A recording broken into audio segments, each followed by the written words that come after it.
1 plus, 2,000 plus. Very good to sa mga scooters, sa mga Honda Click. Mayroon pa mas mura dito. So, 900 lang to. Sa mga tambay, ito sigurado bida kayo dito. Roblox pipe. Yan. Ito gusto mo na ano, pang New Year, parang ganyan. Oh, maganda rin ang tunog. Ayan na, nakaka-excite. Bagong exhaust. Unleash the beast! So ngayon mga katingin, finally dumating na yung araw na papalitan na natin yung exhaust ni ZX14R. Finally, nakaka-excite. Tagal kong inantay itong araw na to kasi nabibitin ako dun sa exhaust niya. Napakatahimik at napakasakal kasi may takip, may parang screen na makapal yung dulo, yung outlet tip niya. Kaya ngayon pipili tayo, magsa-soundcheck tayo ng iba't ibang exhaust kung ano ba talaga ang maganda para kay ZX14R. Syempre, ang mga i-consider natin na factors, unang-una yung sound, kung sino yung pinakamagandang tunog. Pangalawa, syempre, yung itsura niya, yung looks niya. So, kailangan pogi din. Hindi pwedeng basta maingay lang. So, hindi pwedeng maingay lang. Kailangan masarap sa tenga. Kailangan eargasmic. So, problema pala rito sa likod, ginagawa ang kalsada, maputik. Umulan yata rito. Basa yung kalsada. So pag nandito ka na sa T. Samson Road, ay, makikita mo na yung, ayun pala, ito pala. Ito na pala, sarado pa pala. So kami yung unang magbubukas ng red exhaust, kaya pala hindi makita. Ano to? Gilid muna natin kaya. Laki kasi, gilid muna natin.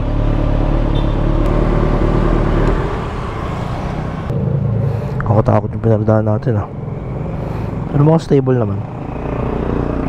So yun yung bagong gulong natin, Shinko. Tinatakbo pa lang yan, mga siguro 10 kilometers pa lang. Ayan, nagustuhan ko yung tread niya. Maganda yung tread.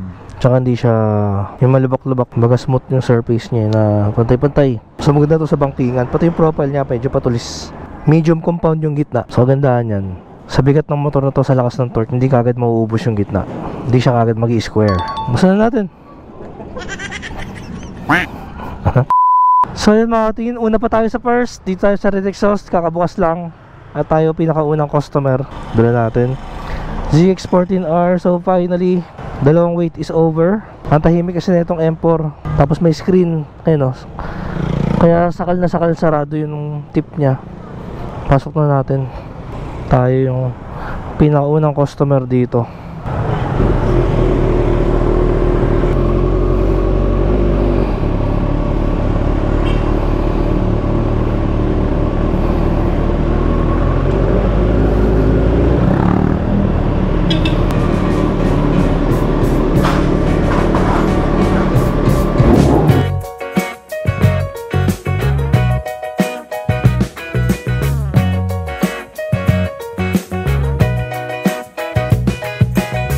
Pili na tayo ng exhaust. Napakaraming exhaust dito sa red exhaust. Ito yung mga pinakamura dito. Ito yung mga nasa mga 1 plus, 2,000 plus. Ito, very good to sa mga scooters, sa mga Honda Click, ganyan. Mga Mio, pang mga 125cc. Tapos dito na yung mga pang malakasan na to. Ito maganda rin, carbon. Mga shorty, kung gusto mo naman na mambubulahaw ka, ito. Ito parang gusto ko subukan to. Leo Beans, maganda-ganda tunog nito Tsaka to SC Project Titanium, napakagaan. Mabigat yung motor kailangan pagaanin natin. So ito, sobrang gaan. Totoong titanium to. Ito yung nagbo-blue yung kulay. Ang presyo nito nasa 4K. Tapos gusto pa mas mura, meron pa mas mura dito. So, 900 lang to. Mga SC na yan, imagine. 900 pesos. Ganyan. Meron ka na ang exhaust. Ganda rin ito, pero ito kasi underbelly to. Carbon tip. May kasama pa siyang silencer. Pwede mo tanggalin. Ganda. Dahil may bagong dating ngayon. Tapos pili tayo ng mga pangwalwalan. Ito to. All-time favorite pangwalwalan. Black naman, black. Tapos pagpunta sa mga haba, medyo nasa mga 5K, 6K.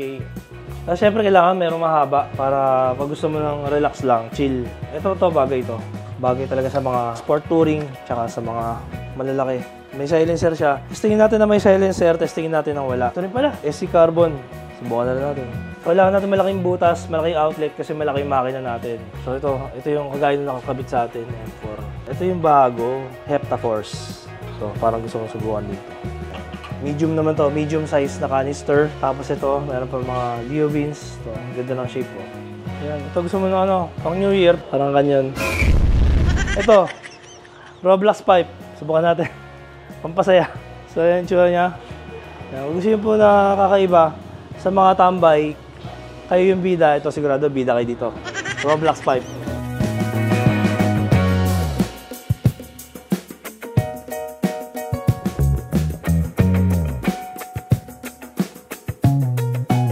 Okay, subukan na natin. Ito yung mga napili natin na exhaust. Simulan natin sa pinaka dulo. Dito. Ayan. Yun, pasok. Ayan. Yun. Tahimik lang. Lakas din pagka binomba. Bawal daw ito do dahil may school. Ayan, pero sa mas malakas na konti. Malakas din, malakas. MIVV naman to. Yun, sarap sa tenga pagka mahaba. Mas maganda to mas malakas.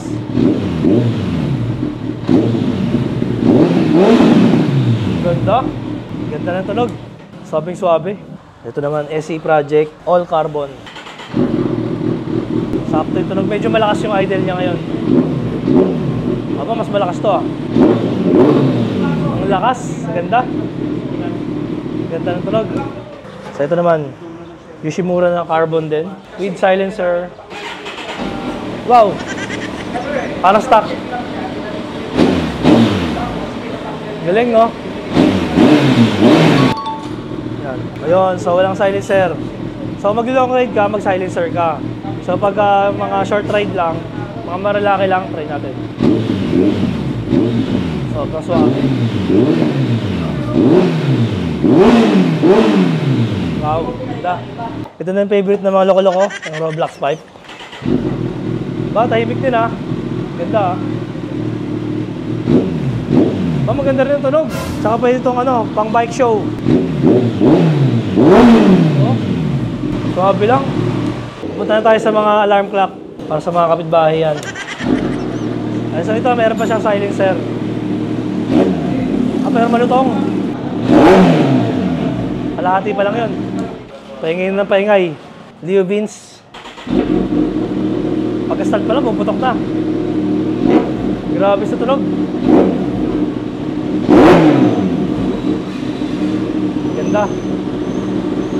Ganda. Magandang mambulahaw. SE. Titanium. Yun, ganda. Ganda talaga ng SE Kaya hindi ko alam kung bagay sa kanya kasi ang liit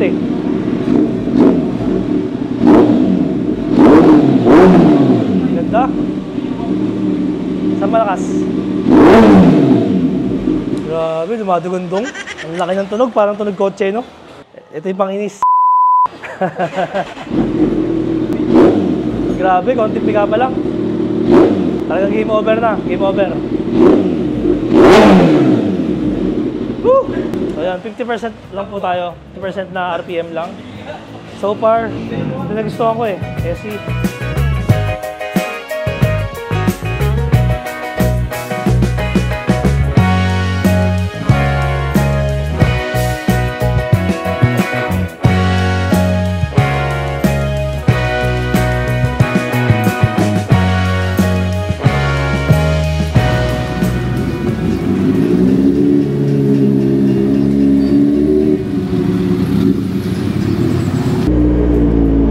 Let's go!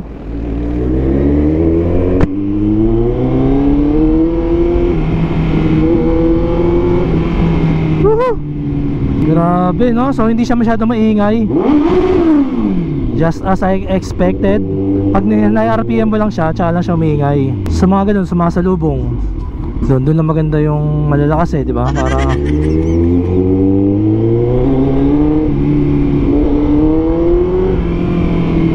sakto guys, sarap. No, iba talaga yung SE Project Ganda talaga ng tunog. Buo siya, hindi siya basag. So kapag medyo mabigat yung motor mo, medyo kailangan mag-ingat ka sa mga terrain na dadaanan mo. Kailangan yung hindi masyadong delikado, no? Mabigat kasi. Pagka low speed na, yan, ramdam mo na yung bigat niya. Yan. Hindi naman sobrang bigat. Sakto lang. Ayun, pagka idle, tahimik lang siya. Sobrang laki ng makina kasi mahirap siya galitin basta-basta. Ayun, kaya namili ako ng pinakamaingay na exhaust pero buo. Kasi pag ganito, tahimik din naman siya eh. Pag naka-idle, sobrang smooth lang niya. Bihira ka mag-high RPM dito sa lakas ng makina. Ayan na, nakaka-excite. Bagong exhaust. Malalaman natin. Lakas.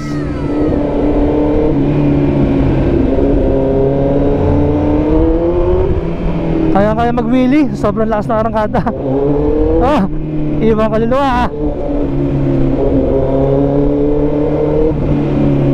So big shoutout kay Red Exhaust. Napakaganda ng gawa nila. Napakamura nila magtinda ng exhaust. Pati yung cut delete, link pipe. Kahit anong motor, mapa scooter, mapa big bike, mapa underbone, kaya nilang gawa ng link pipe, custom link pipe, custom exhaust.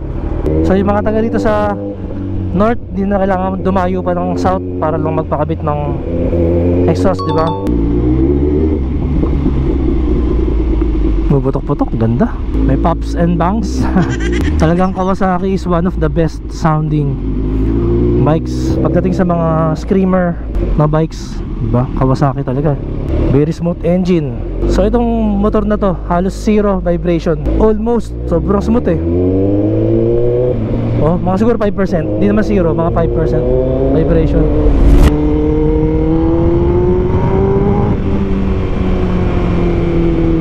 Lakas. Halos first gear all the way ka lang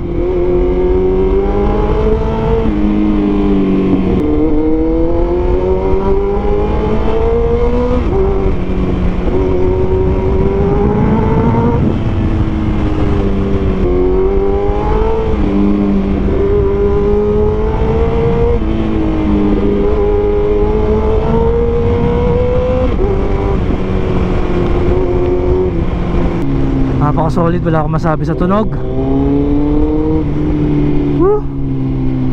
Malaki yung tunog niya. Nabuong buo talaga.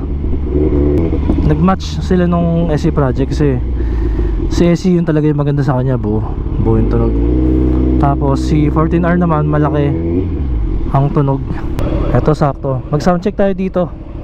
Kanina kasi hindi tayo nakapag soundcheck masyado.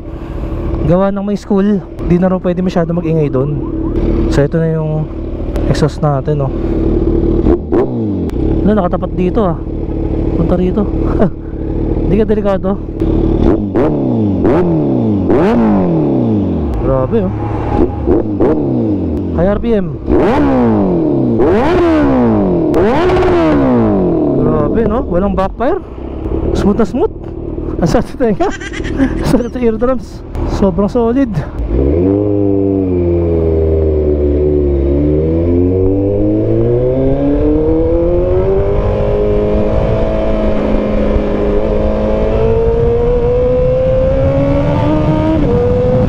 Lakas.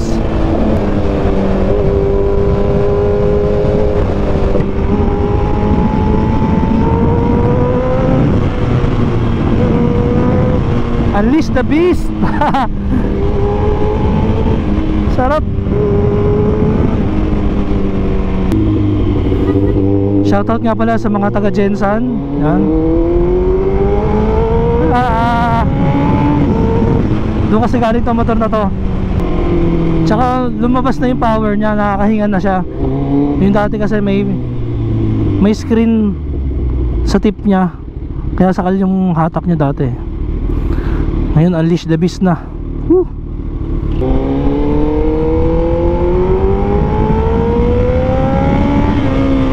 9,000 RPM. Wow.